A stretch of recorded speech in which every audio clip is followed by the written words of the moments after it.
As a full-time working mom, the only place that I feel the happiest if I am not with my kids is when my kids are at Waldorf. Mm.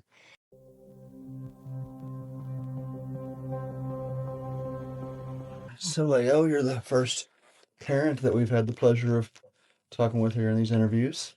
How's it feel to be the The the, first the one, leading parent representing Waldorf? yeah, I tend to have a lot of first times. Oh yeah. So, yeah, in Louisville specifically. Okay. How So, long have you been here? 12 years. Okay. Yeah. Okay. So, I'm And an immigrant of this beautiful city. yeah, and you came straight to Louisville? Yes, I did. So I'm from Venezuela, Mhm. as you probably know. And I lived a little bit in different countries. Argentina was the last one that I lived in before I came to Louisville. So, yeah, it's Okay. a beautiful town, beautiful city. Has welcomed me really, really graciously. I'm very, very grateful for this city. Yeah. And now I have two kids who are born in Louisville. So, yeah, I'm Yeah. And what deeply attached. your kids are in pre-K and kindergarten, is that right? That's right. Yeah. So I have a 5-year-old and a 3-year-old. And so they are experiencing Waldorf from two different classrooms. Yeah. Yes. Yeah. So, mhm. So what brought you to Waldorf? How'd you get here? Great question. So I think that because of my multicultural life, I do have friends all over the place in the world.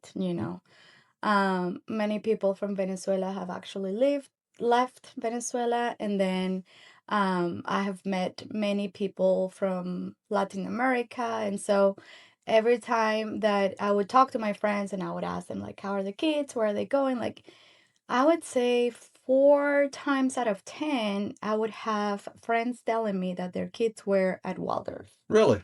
Yes, Around the world kind of? around the world. Really? So that was the first thing that really intrigued me about Waldorf, the fact that it's not a local school, Mm-hmm. but it's actually rooted in a global framework. Yeah, yeah. And so I started investigating about it and all the background on why it was built and where it is around the world and how it's actually held by not only a national association in the United States, but also by a global framework. Mm-hmm. That was really deeply inspiring to me. It's almost like a local school with global footprint, Yeah. especially because, we never know where we're going to end up, in Mm. life. Like Mm-hmm. if we ever go to another country, I wanted to make sure that we continued on the same educational framework rather than starting over. Yeah.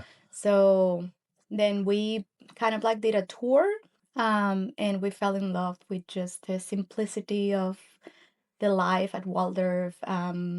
I grew up in Venezuela and I went to the same school all the way from kindergarten to high school. And so, seeing that kind of like continuation in the life of a child and in the community and the rhythms, I think that it's really important. Mm. So yeah, that's what drew me to Waldorf.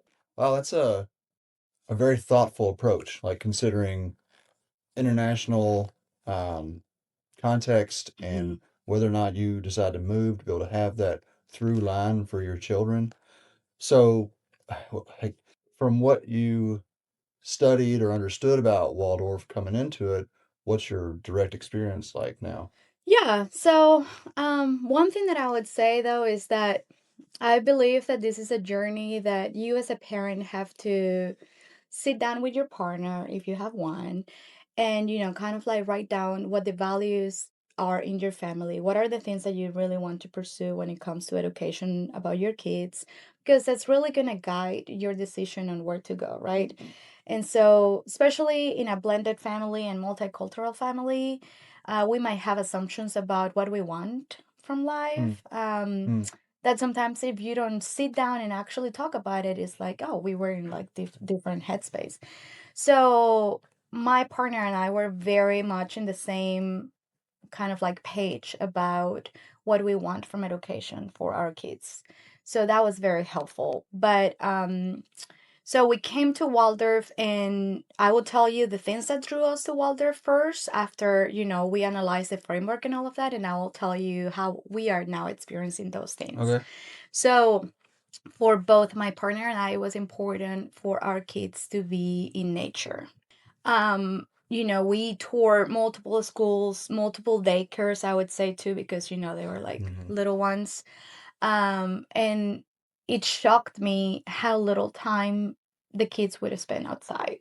I believe that the longest time outside we found at a school or daycare was like an hour a day. Hmm. And we're talking from 8:30 till 4. It blew my mind. I guess I wasn't ready for that. Like I said, I'm from Venezuela, and we are pretty much nature driven. Like we are used to going on hikes, visiting the ocean anytime, and playing outside a lot.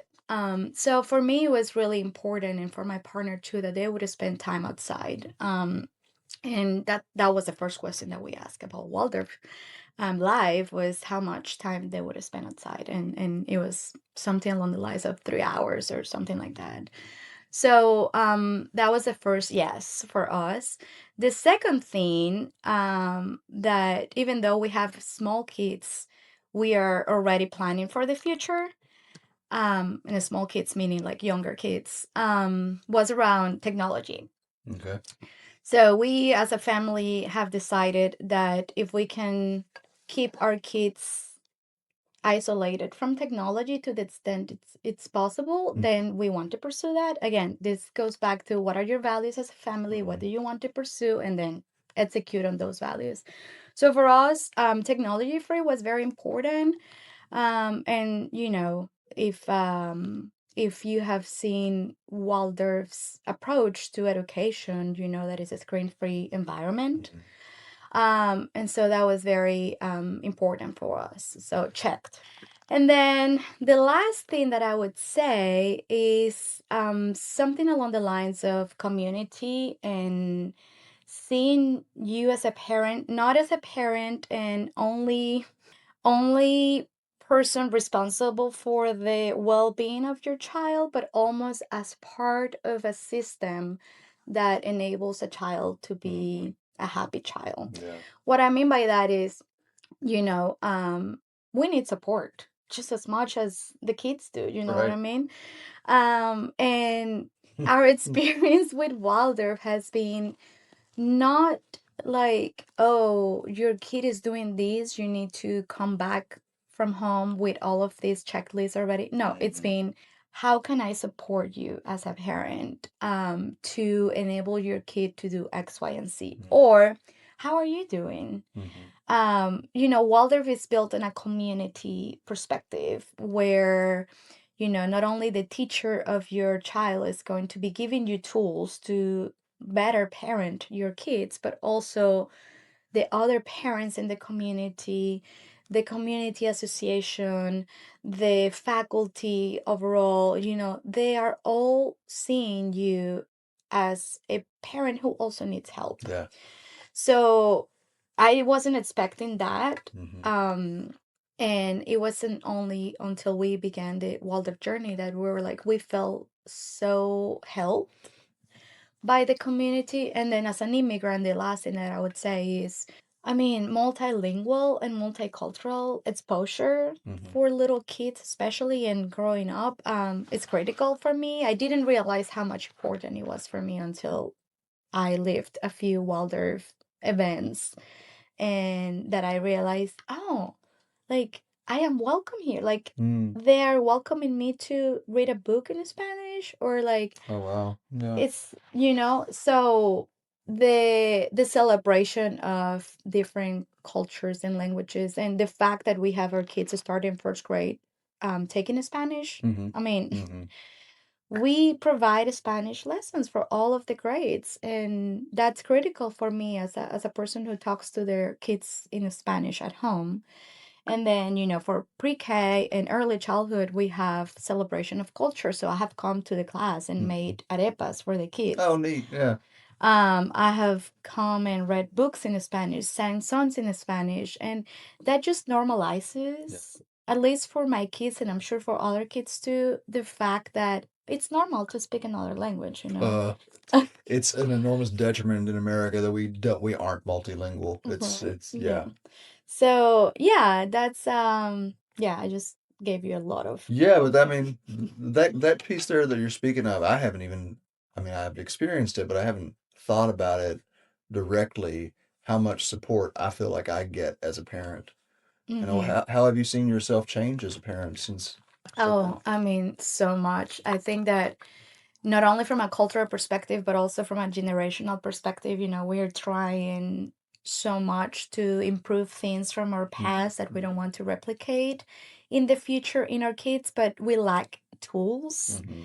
and we are overloaded with information that is like, how do I filter out what I need to? And, you know, like I'll give you a specific example. We do have what we call a peaceful parenting Mm-hmm. class here that is really held by the community. We just come together as parents and, you know, vent or just communicate some of the struggles we're having. And, you know, we have a facilitator who is a wonderful person, just kind of like giving us tool like, have you tried these? Or like, I wonder. That's the other thing about Waldorf that I love. That is, it doesn't impose what you need to do, but it always starts with, I wonder Mm-hmm. what would happen if you were to try X, Y, and Z. So that's been very helpful. The other thing is the literacy, Mm-hmm. the books Mm-hmm. that are recommended by faculty, by other parents, by other people at a school have been extremely helpful. I have bought them all. I haven't read them all. However, um, a couple of them are really action driven. So when your kid reacts like this, you can do that. And so for a person like me who, you know, both my partner and I work full time.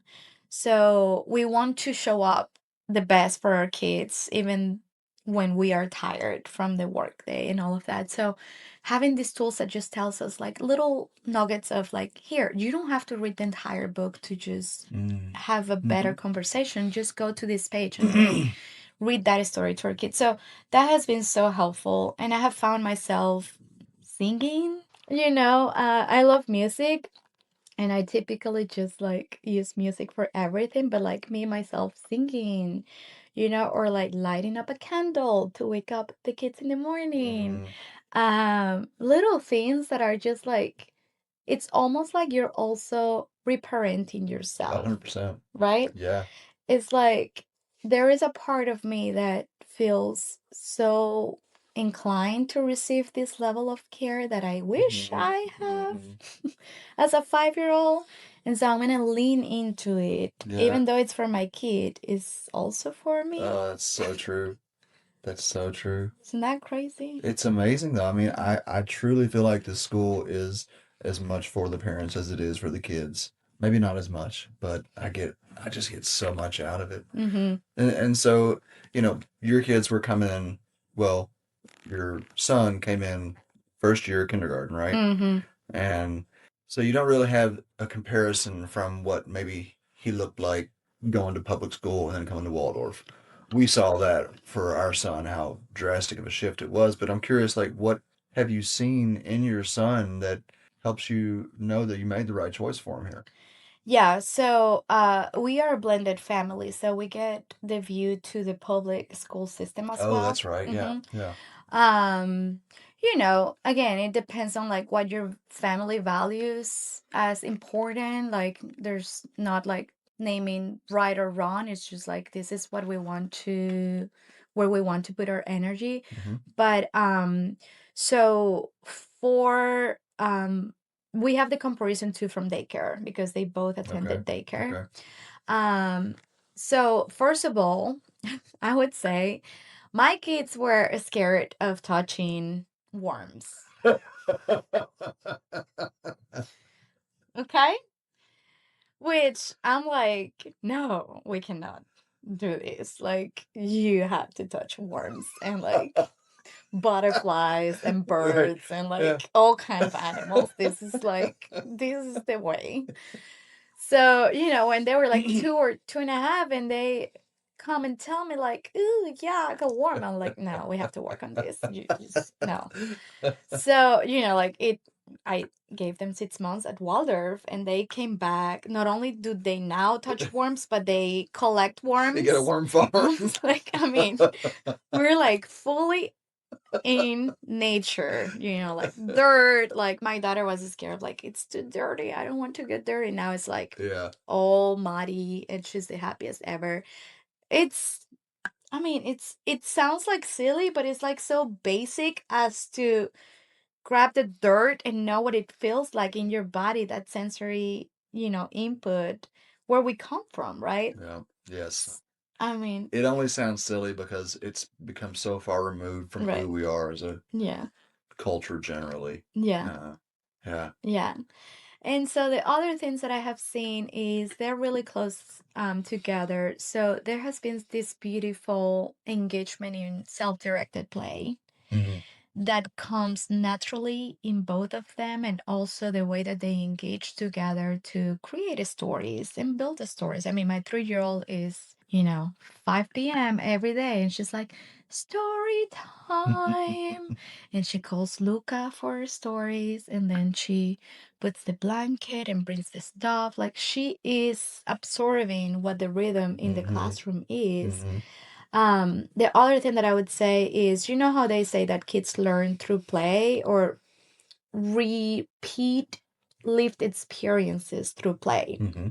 So one time we had this little scare in the car, and next thing I know is that my daughter is creating a story in her mind about what had happened earlier. So she goes and says, and the little kid was scared because the car did this and did that.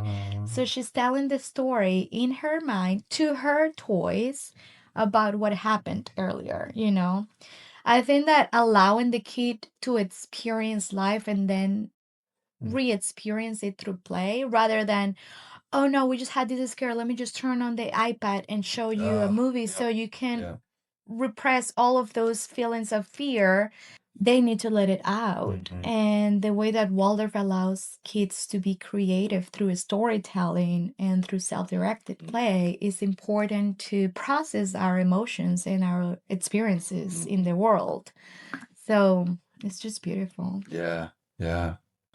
So, as I hear you talk, I'm considering, are there ways that parents might look at Waldorf and say, decide that it's not for them? Like, how to, because I think it's important that the right people come to the right place, right? Mm-hmm. There is a established culture here, Mm-hmm. Mm-hmm. and it maybe takes a certain type of person to really appreciate that.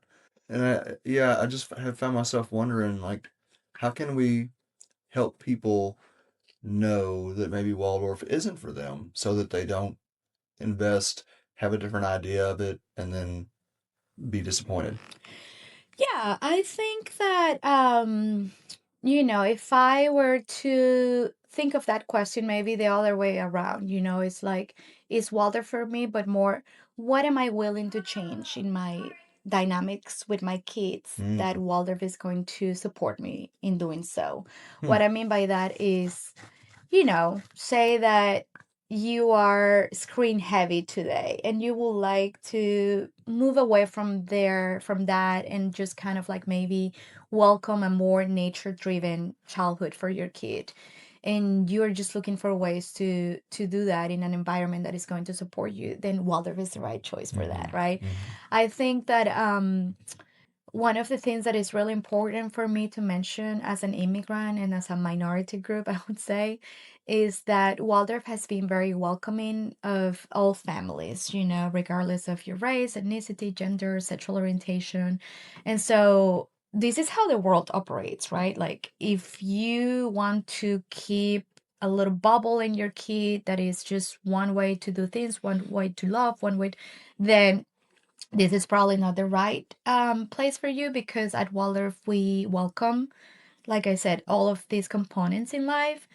Um, But also, I would say, um, just think about, again, the technology component of it, right? So you're going to struggle as a family at Waldorf if you are not committed to meet the school values where they are. For example, you sat down with your partner, these are our values as a family, you see the Waldorf values, and you say, okay, this is like a match, or this is an aspirational match. We want to be there, but we're not there yet. Can you work towards those goals? Because if and that's okay if you say no, I can't. That's all totally fine. But like you're gonna struggle if you are tech heavy at home. You're gonna struggle, plain and simple. And when I say tech heavy, like if you go out for dinners and you put an iPad, if you get home and you turn on the TV, if you spend, I don't know, 2 hours on a media device, it's going to be a struggle for you, but also for your kid. Yeah. And it's not something that the school can just simply solve for you, right? So you have to commit to the way of raising the kid, right? You're going to struggle, I would also say, if you're not, you don't have the time or the energy to be present and practice some of the tools that Waldorf provides. Not that it's impossible, but like you do at home what they do at a school. It's kind of like it's a team effort. It's not just your responsibility as a parent and their responsibility as a school. This is kind of like an ecosystem for the kid to thrive. And so I don't want to say like, oh, you shouldn't look into Waldorf if you're not willing to do this. I am just saying you should probably rethink the way that you want to show up in the world as a family, as a parent, and then for your kid, and then see if that aligns to what Waldorf offers. Beautiful. It feels really important to at least give people an opportunity to consider the things that they might need to change before coming here. So, are you all completely anti-technology? Do you ever watch movies with the kids or anything? I'm just kind of curious. Yeah, so we did technology when they were little, like babies, before I was educated enough in the consequences of that, and my partner too. So, today we honestly do not do technology at all. The times that we have done kind of like say a monster truck video or a movie, we try to do, because again we're blended family, so we try to also accommodate to the needs of our teenager, Right. who lives in a very different mindset than our little ones. So we try to do movie night once a month. um, that works well for our teenager and our 3-year-old. Our son is very much in a space of not being able to handle heavy technology input. So we don't push it. We have his family night routine. We will watch a movie that is very friendly. If that doesn't work, then we won't do it. But other than that, we do not do any technology. And really, what I mean, not. I know that there is a big debate about like, oh, if you use technology, you're a bad dad or mom.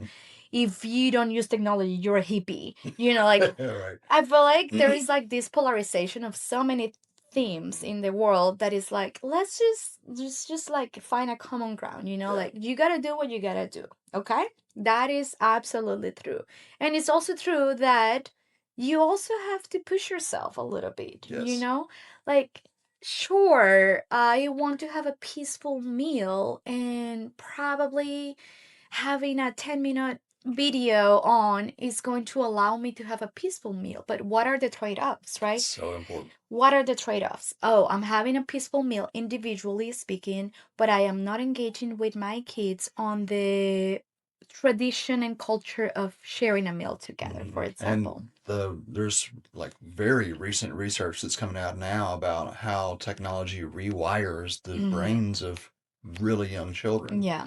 So I know we're kind of getting close to the end here, but I'm curious if you have that shift when you went from using technology as a peacekeeper, as a lot of parents do. It's understandable. It's it's difficult. You need some quiet time. It's Hmm. very easy to give them a screen, and that immediately gets their attention. But what differences have you noticed maybe in, I guess, your son, who's the Hmm. oldest one, Yeah. since going from that modality to where Yeah. you're at now? The creativity, Mm-hmm. it's just impressive. I haven't heard my kids saying I'm bored, Mm-hmm. not even once. I mean, they would engage with the most random, amazing things Yeah. in the house. They would create things that I wouldn't even think about. Like, they just are able to move and engage. Also, that's the other thing, like interaction with the world. Mm-hmm. We go to restaurants, they sit and they play with the straws, they play with the menus, like they see what's happening around them, right? Especially my son, he is able to tell me, like, the server asked for this and I said that, like it's like direct access to the world around them.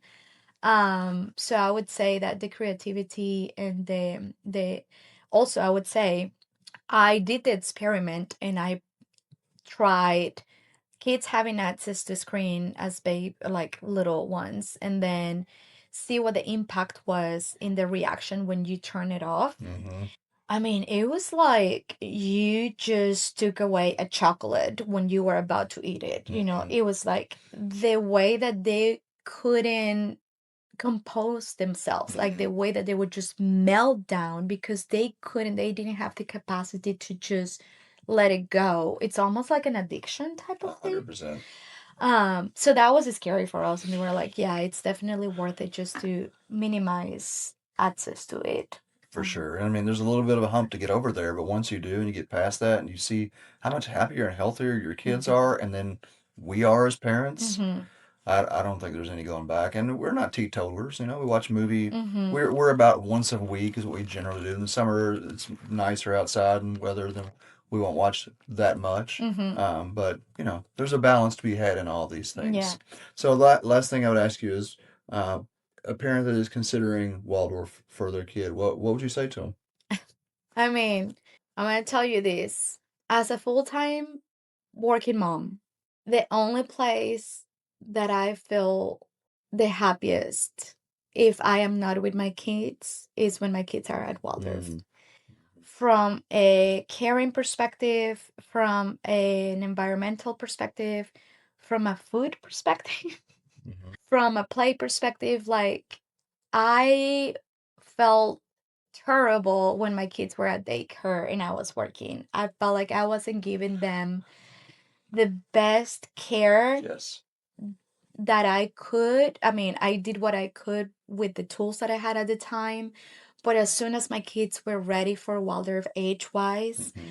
I knew that that was going to happen, and my partner too, because it's the second best care they can have aside from our care. Miss Elise sometimes I think is better than Right. me. Yeah. Depends on, is it Friday after 5 p.m.? It's Yeah. probably better than my care. Yeah. Um, Seriously though, like for a Yeah. person without much support system here, like my family is not here. Mm, Um, what's the mm. best next thing that I can Well, give them, if I don't have my siblings here and my parents here to care for them if I'm not around, it's Waldorf. I mean, it's just without a doubt. And there's no single hair in their bodies. I mean, from an emotional perspective, a physical perspective, a pedagogical perspective, if I were to look at my kids from a whole being, mm, Waldorf meets their needs in every single I aspect. completely agree. I completely agree. I guess I will ask another question here if you would talk to it just a little bit. Are you all a spiritual family? Are you religious? How does that, if so, work its way into your life and your relationship with Waldorf?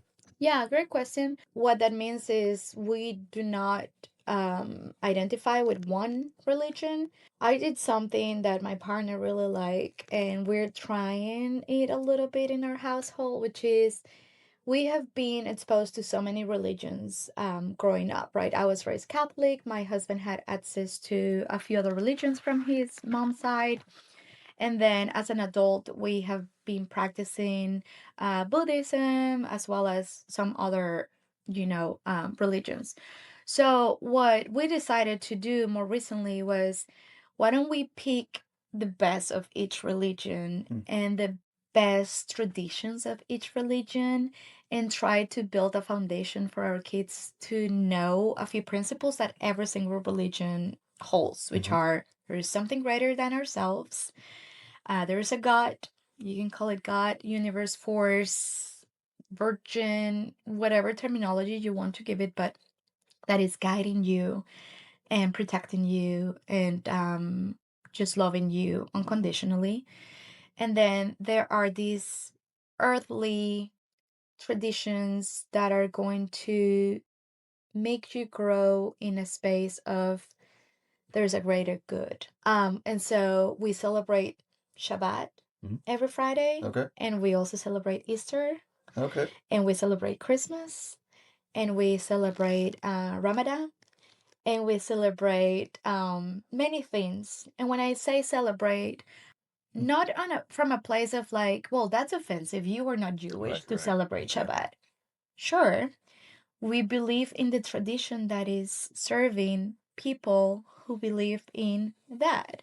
So for us, it's very important to sit together as a family at the end of the week and nourish the meal that we have in front of us and nourish the company of each other and stop and spend some time together as a family. So we're going to celebrate Shabbat as a family who honors that. And, so on with every single celebration that we decide to have. So we talk a lot about death. Our kids are now in an age that they are curious about death, and we lost one of our dogs. And the way that we talk about these transitions in the life of a human is anchored in a spiritual journey. And one of the things that we love about Waldorf too is that, again, when I was mentioning it's welcoming of everything, it's Yeah. also welcoming of any Yeah. religion. Yeah. Again, not from a place of like, well, you have to pick up your mind, either you are Catholic or you are, we don't believe in that. We believe in like, it's okay to, think of yourself as a spiritual family and to honor the celebrations that allow you and your kids to feel more humans, more connected, more, you know, um, I don't know, happier. Uh, So that's what we do. I feel like Waldorf is all about connections. Yeah. Like, and then I love the way that you're speaking to that, and it sounds very Waldorf as well. The holidays that I've heard about here that I didn't even know existed, and now it's in my awareness that Mm-hmm. there's a marker here. You know, are are you aware that Steiner, his one of his founding principles of Waldorf is that this model is the one that is the one that can help prevent war? Mm, Like that is a foundational principle of Waldorf is to raise children mm, that will end war. mm-hmm. And that inclusivity, that Mm-hmm. connectivity, that seeing that it's all integrated together feels like such a crucial part of that. Yeah. So, thank you so much for sitting down and sharing your Thank you. experience here, Leo. It's been Yeah. nice getting to know you a little better, and Mm-hmm. I enjoy our shared journey here with our kids in the same class and just getting to know each other's families. Yes, I'm happy to be a voice for any parents who are, open to exploring the Waldorf education, which is not just of Louisville, worldwide. Worldwide. Yeah. Awesome. Mm-hmm. Thank you. Thank you.